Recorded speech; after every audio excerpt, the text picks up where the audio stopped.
اور آج ہماری باری ہے، اگر تم نے ہمارا راستہ روکا اور ہم ختم ہو گئے، کل تمہاری بھی باری آئے گی۔ مگر راجہ رنجیت سنگھ کی سمجھ میں بات نہیں آئی۔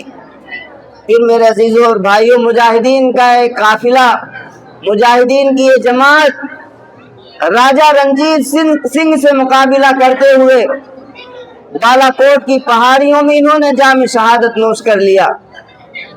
شاہ اسماعیل شہید ہو گئے، سید احمد شہید رحمت اللہ علیہ، وہ بھی ان کا بھی وصال ہو گیا میرے عزیزوں۔ اب اس کے بعد جو علماء کا بچا کچا قافلہ تھا، بچے حضرات تھے، وہ خاموش نہیں بیٹھے، انہوں نے تیاری شروع کی۔ یہ 1931 میں ہوا۔ 1931 میں بالا کوٹ کا مارکا پیش آیا، جہاں شاہ اسماعیل شہید رحمت اللہ علیہ اور شاہ احمد شہید رحمت اللہ علیہ مقابلہ کرتے ہوئے فوت ہو گئے۔ یہ 1831 میں ہوا۔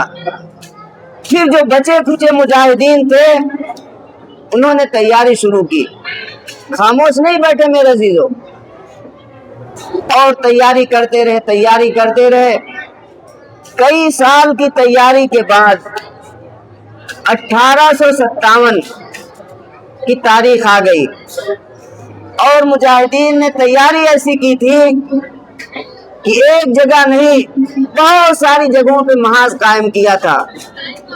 ایک محاذ شاملی میں تھا، جس کی قیادت حاجی امداد اللہ مہاجر مکی کر رہے تھے، اور ان کی جماعت میں اس وقت بڑے بڑے علماء کرام، بانی دیوبند مولانا قاسم نانوتوی رحمت اللہ علیہ، مولانا رشید گنگوہی رحمت اللہ علیہ، حافظ ضامن شہید رحمت اللہ علیہ، بڑے بڑے عالم ان کی جماعت میں تھے جو شاملی کے میدان میں تھے۔ اسی طریقے سے میرے عزیزوں، لکھنؤ میں ایک محاذ قائم کیا گیا، جس کی قیادت شاہ احمد فیض آبادی نے کی، اور میرے عزیزوں تھانہ بہن میں ایک محاذ قائم کیا گیا۔ اسی طریقے سے دلی میں بھی ایک محاذ قائم کیا گیا، جس کی قیادت بہادر شاہ ظفر کر رہے تھے۔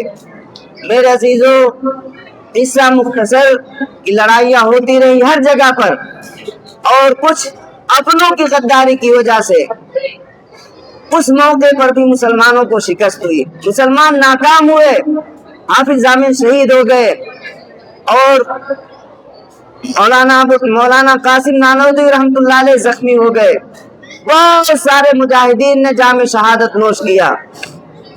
اور میرے عزیزوں، 1857 ہی میں میں آپ کو مختصر طور سے بتاؤں کہ جب دلی میں بہادر شاہ ظفر ناکام ہوئے اور انگریزوں نے دوبارہ قبضہ کیا، تو انگریزوں نے بہادر شاہ کے سامنے ان کے بیٹوں کے کٹے ہوئے سر پیش کیے، ان کے بیٹوں کے سر کاٹ کر کے بہادر شاہ کے سامنے تھال میں رکھ کر کے پیش کیا۔ اس وقت میرے عزیزوں، بہادر شاہ وہ چیخے چلائے نہیں، اور انہوں نے چیخ پکار بالکل نہیں کی، اور یہ کہا کہ مغلوں کے لڑکے اسی طریقے سے باپ کے سامنے سرخرو ہو کر کے آتے ہیں۔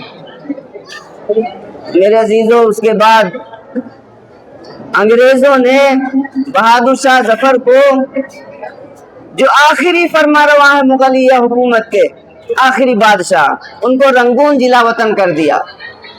وہاں انہوں نے بڑی بے بسی کسم پرسی کی زندگی گزاری۔ اور میرے عزیزوں،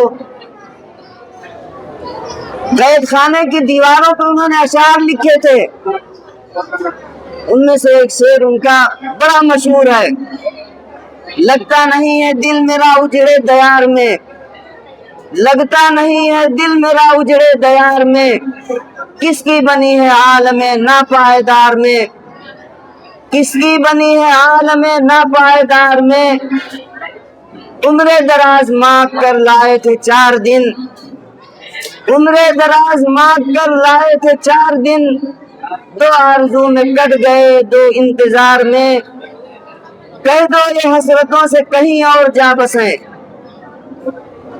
کہہ دو یہ حسرتوں سے کہیں اور جا بسیں، اتنی جگہ کہاں ہے دل داغدار میں، دن زندگی کے ختم ہوئے شام ہو گئی، دن زندگی کے ختم ہوئے شام ہو گئی، پھیلا کے پاؤں سو گئے کنجے مزار میں، کتنا بد نصیب ظفر دفن کے لیے، 2 گز زمین مل نہ سکی کوئے یار میں۔ میرا عزیزو فرما روا وہ بادشاہ جو مغلیہ حکومت کا آخری بادشاہ ہے، جس کے آباء و اجداد نے کئی 100 سال حکومت کی ہندوستان پر، اس کا یہ حال ہوا۔ اور میرے عزیزو سن 1857 میں جو جنگ آزادی لڑی گئی، اس کے جرم میں کتنے مسلمان شہید ہوئے آپ اندازہ نہیں لگا سکتے، تقریباً 2 لاکھ مسلمان شہید کیے گئے۔ ایک ہندو مورخ میوا لال ہے، وہ لکھتا ہے کہ 5 لاکھ مسلمان شہید کیے گئے، اپنی تاریخ میں وہ لکھتا ہے۔ اور میرے عزیزو 51,000 صرف علماء کرام تھے، علماء کرام 51,000 تھے۔ دلی کے چاندنی چوک میں انگریزوں نے پھانسی کا پھندا لگایا تھا۔ ایک انگریز مورخ ٹامسن اپنی یادداشت میں لکھتا ہے کہ میں اپنے خیمے میں تھا، مجھے گوشت کے جلنے کی بو محسوس ہوئی، اور اس وقت میں اپنے خیمے کے پیچھے گیا، میں کیا دیکھتا ہوں کہ 40 علماء کو لایا گیا اور ان سے یہ کہا گیا کہ اگر تم یہ کہہ دو کہ تم 1857 کی لڑائی میں شریک نہیں تھے، تمہیں رہا کر دیا جائے گا، تمہیں چھوڑ دیا جائے گا۔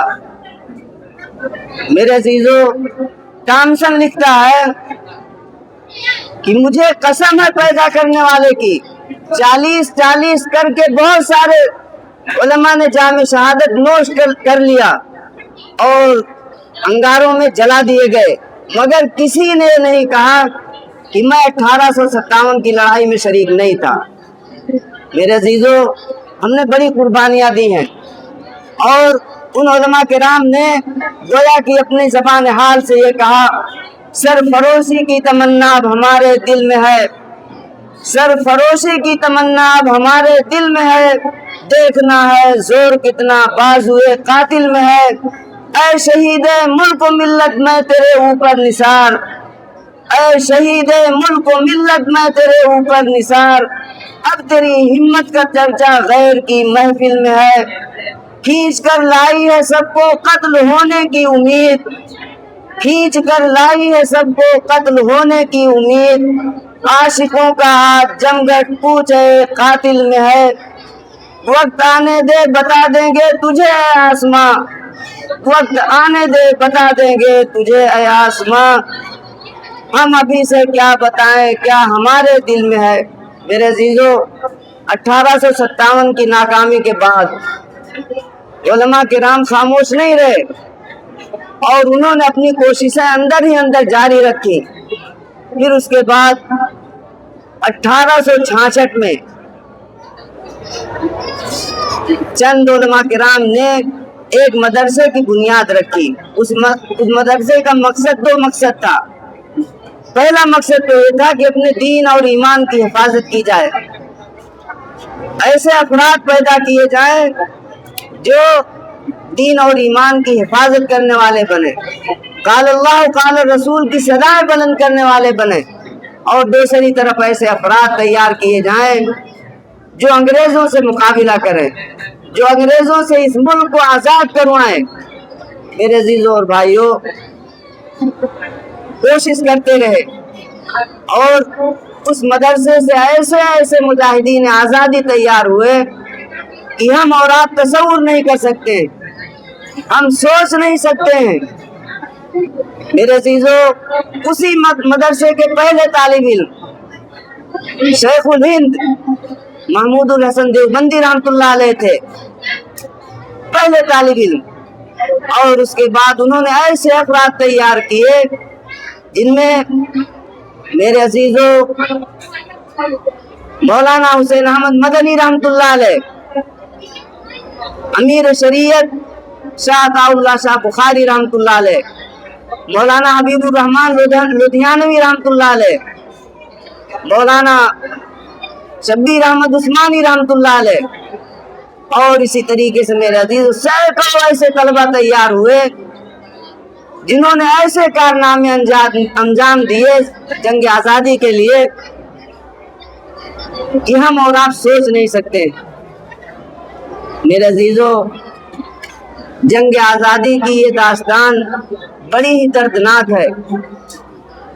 ہم سب کی یہ ذمہ داری ہے کہ ہم سب اس کو یاد رکھیں۔